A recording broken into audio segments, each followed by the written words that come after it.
देखिए, वाक़ई अगर झारखंड की बात की जाए तो वहाँ पर शिबू सोरेन एक बड़ा नाम है, एक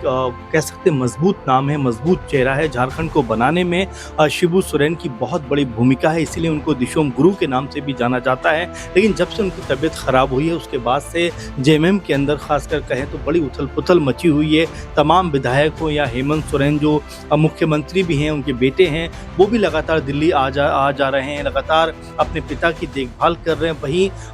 जो परिवार के कुछ लोग पार्टी छोड़कर बीजेपी में शामिल हो गए थे, बीजेपी में जाकर कहीं न कहीं अपना भविष्य तलाश कर रहे थे और जब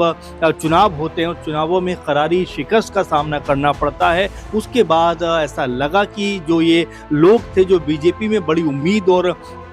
अपना जो पॉलिटिकल भविष्य है वो बेहतर करने के लिए गए हुए थे, उनको ये अंदाज़ा हो गया कि बीजेपी के साथ जाकर कहीं न कहीं उन्होंने गलती कर दी है। इसीलिए उनके जो बयान है वो निकल कर सामने आ रहा है। सीता सोरेन जो हेमंत सोरेन की भाभी हैं, शिबू सोरेन की के बड़े बेटे की बहू पत्नी हैं और यहाँ पर जिस तरह वो बीजेपी के अंदर गई थी और ऐसा लगा भी कि बीजेपी उनको बड़ी ज़िम्मेदारी देगी। लेकिन जिस तरह चुनाव होते हैं, चुनावों में उनकी हार होती है, उसके बाद उनकी कह सकते हैं एक बार फिर जो झुकाव है वो न सिर्फ अपने परिवार के प्रति दिखाई पड़ता है और साथ में कह सकते हैं कि एक बार फिर पार्टी के अंदर वो आना चाहती हैं। कल भी दिल्ली जब पहुंचती हैं,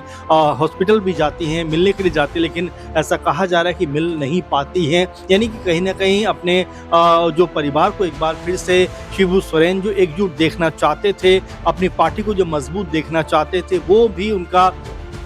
जो एक ख्वाब था वो पूरा हो सकता है, क्योंकि सीता सोरेन जिस तरह से अपने परिवार के साथ में नज़दीकी बढ़ाती हुई दिखाई पड़ रही हैं, उससे ऐसा लगता है कि वो बहुत जल्द जेएमएम के अंदर वापसी कर पाएंगे। और साथ में अगर हम देखें कि एक और बड़ा नाम चंपई सोरेन के रूप में जो कह सकते हैं मजबूती के साथ में शिबू सोरेन के साथ, चाहे झारखंड को एक अलग राज्य बनाने को लेकर संघर्ष करना हो या पार्टी इस्टेब्लिश होने के बाद सरकार में आना हो, काम करना हो, सब हर पल वो उनके साथ में मजबूती के साथ में खड़े रहे। ऐसे में जब कह सकते हैं कि जब तबीयत खराब है शिबू सोरेन की, तो ये भी उम्मीद लगाई जा रही है, क्योंकि बीजेपी से चंपई सोरेन भी बहुत ज़्यादा खुश नहीं है। ऐसे में कहा जा रहा है कि वो भी वापसी करते हुए नजर आ सकते हैं। तो अगर दो बड़े चेहरे यानी सीता सोरेन और चंपई सोरेन की अगर वापसी इस तरह से जेएमएम के अंदर होती है तो बीजेपी के लिए मुश्किलें खड़ी होती हुई दिखाई पड़ेंगी, क्योंकि बीजेपी पहले ही कहीं ना कहीं मुश्किलों के भंवर में दिखाई पड़ रही है झारखंड के अंदर, क्योंकि इससे पहले उनके पास 26 सीटें थी, लेकिन इस बार चुनाव होता है तो महज 20 सीटों के आसपास बीजेपी सिमट जाती है। तो ये कहा जा सकता है कि शिबू सोरेन के सहारे एक बार फिर जो सोरेन कुनबा है, सोरेन जो कह सकते हैं परिवार है, वो एकजुट होता हुआ नजर आ सकता है।